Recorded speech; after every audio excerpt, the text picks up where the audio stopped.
Jalan mewujudkan percepatan transisi energi baru terbarukan untuk Indonesia terbentang di depan mata. Sebuah program pendanaan untuk akselerasi transisi energi berkeadilan digagas oleh sejumlah negara adidaya, salah satunya Amerika Serikat.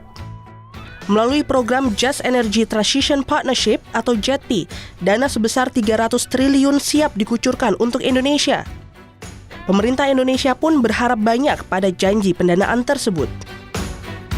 Sebelumnya, Presiden Joko Widodo dan Presiden Amerika Serikat Joe Biden telah membahas kerjasama transisi energi ini selama konferensi tingkat tinggi G20 di Bali pada November lalu.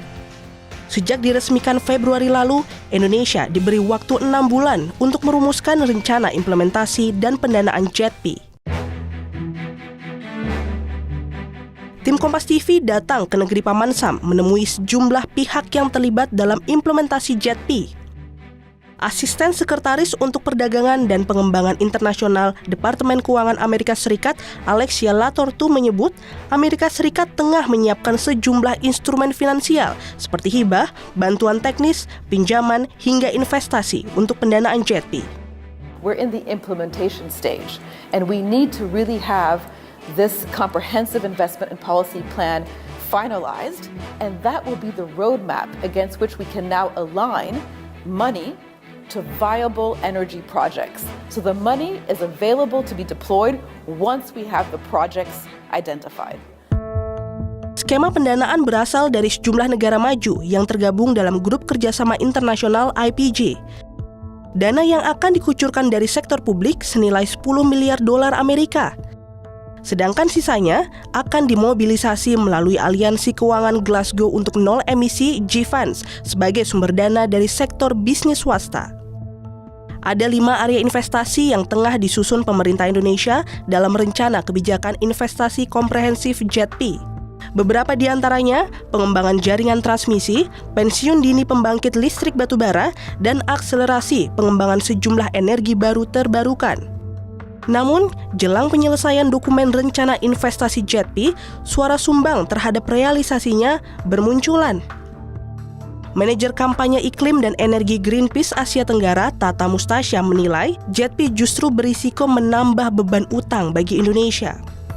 Pada gaganya sangat besar. JETP tidak akan bisa mengakselerasi transisi energi karena ini cuma dilihat sebagai proyek. Sejauh ini dengan sangat besarnya porsi pinjaman di dalam JETP di Indonesia, gagal menerapkan prinsip pencemar yang harus membayar biaya krisis iklim saat ini.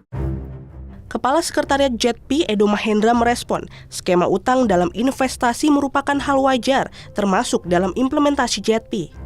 Namun, ia memastikan Indonesia akan mendapatkan bunga rendah agar beban utang tetap terkendali.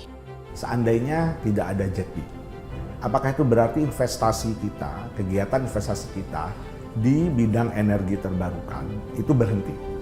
Jawabannya tentu tidak, dan tentu kita lihat ya ininya struktur bunganya segala macam. Yang pasti, with or without JETP, investment tetap akan terjadi.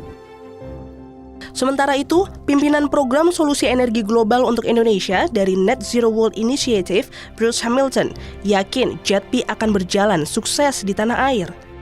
Pasalnya, langkah progresif berupa analisis dan pemetaan implementasi yang tengah dikerjakan bersama pemerintah Indonesia akan mampu menarik modal dari sektor swasta. These analytics will help inform JETP investment decisions, and we're also transferring these capabilities to MEMR, the Ministry of Energy. We also look to transfer these capabilities to Bappenas so that these plans can be integrated into their 5-year and 10-year investment plan, is that as we have 1 successful pilot, 5 successful pilots, 10 successful pilots, industry and private capital gets confident in the successes. Pemerintah Indonesia dan sejumlah negara mitra diharapkan memegang teguh janji-janji transisi energi berkeadilan demi melawan perubahan iklim dan mencapai target dekarbonisasi di masa depan.